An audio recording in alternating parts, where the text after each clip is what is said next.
Lors d'une réunion du Conseil de sécurité qui s'est tenue vendredi pour discuter des résultats de l'élection, Leila Zerougui, l'envoyée de l'ONU en RDC et chef de la mission de l'ONU en RDC, la MONUSCO, a dit que les scrutins semblaient s'être déroulés correctement malgré des problèmes techniques, logistiques et de sécurité. Malheureusement, de sérieux incidents de sécurité ont été révélés dans plusieurs endroits, tout particulièrement dans la province de Kwilu, où des manifestations violentes ont fait au moins 12 morts.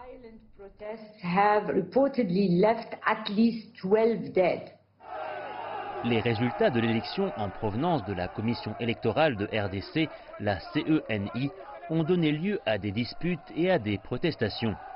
Le finaliste de l'élection, Martin Fayoulou, a dénoncé une fraude électorale, a demandé un recompte des voix et a fait appel auprès de la Cour constitutionnelle.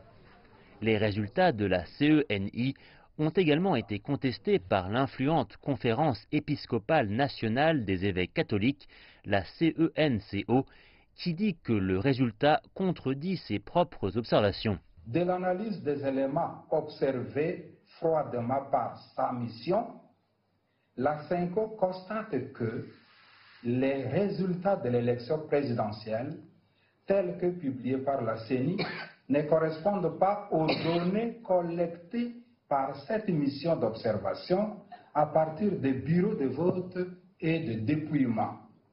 L'observation n'a pas pour mission de consolider les données. Je ne sais pas d'où tirent les résultats de la CENCO.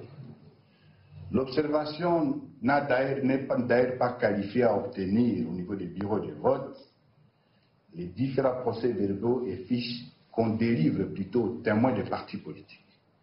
Devrais-je comprendre que non, la mission d'observation de la mission de la CENCO était plutôt pour se comporter comme les témoins des partis politiques?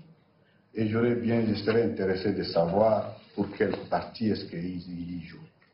La France et la Belgique, membres du Conseil de sécurité, ont également exprimé des doutes sur les résultats et la Chine a rappelé aux membres que les élections concernent la RDC et que la souveraineté et l'intégrité territoriale du pays doivent être respectées. Il nous semble important d'exhorter nos partenaires et les pays amis à ne pas mettre de l'huile sur le feu par des spéculations sur le résultat, mais à œuvrer en faveur de la consolidation de la démocratie et de la paix, en encourageant tous les acteurs politiques et leurs sympathisants. Au-delà des difficultés politiques et sécuritaires post-électorales en RDC, une autre inquiétude concerne la grave crise humanitaire que connaît ce pays où 12,8 millions de personnes sont confrontées à une insécurité alimentaire.